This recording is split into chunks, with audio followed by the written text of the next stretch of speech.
Je suis Déborah Waldman, je suis chef d'orchestre, directrice musicale à l'Orchestre national Avignon-Provence et chef associé à l'Auditorium Opéra de Dijon. Ce soir, nous avons un grand concert Regarde des femmes avec 3 compositrices majeures françaises, Augusta Holmes, Marie Jaël et bien sûr Louise Farinck. Je trouve d'ailleurs que le titre est très bien pensé puisqu'en effet beaucoup des interprètes, jusqu'à sous peu, étaient des hommes, donc il y avait des regards que des hommes. Et depuis quelques temps, il y a aussi des regards des femmes visibles, disons, parce qu'avant ils étaient invisibles. Et même les paroles des femmes, j'ajouterais, puisque les compositrices que nous allons jouer sont là depuis... C'est des œuvres qui sont là depuis 200 ans et personne ne l'avait joué avant.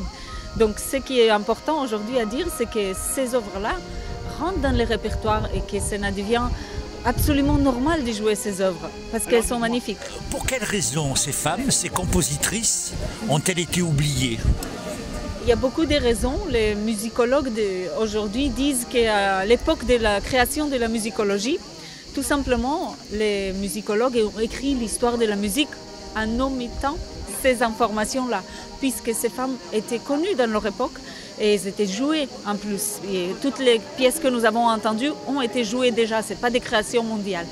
C'est-à-dire qu'à un moment, il y a eu quelque chose qui a fait que ça a occulté des récits transmis aux générations futures.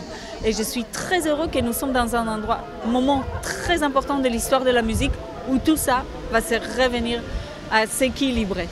Ce soir, j'étais absolument ravie et enchantée parce que je jouais en concerto sur la grande scène du Parc Florence.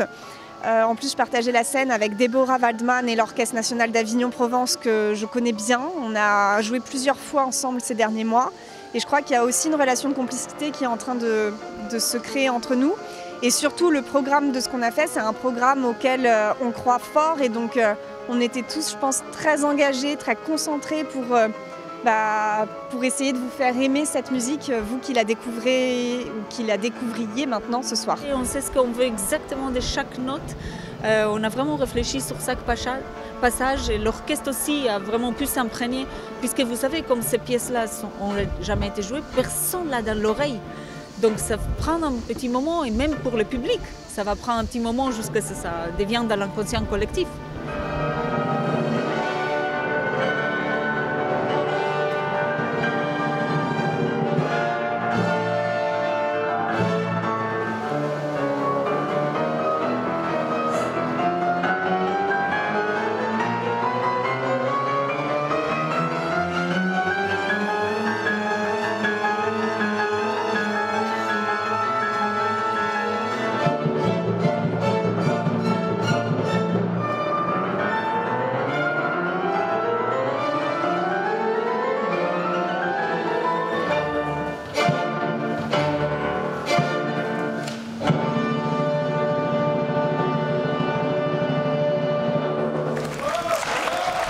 Vous avez été la première femme chef d'orchestre à diriger un orchestre national en France.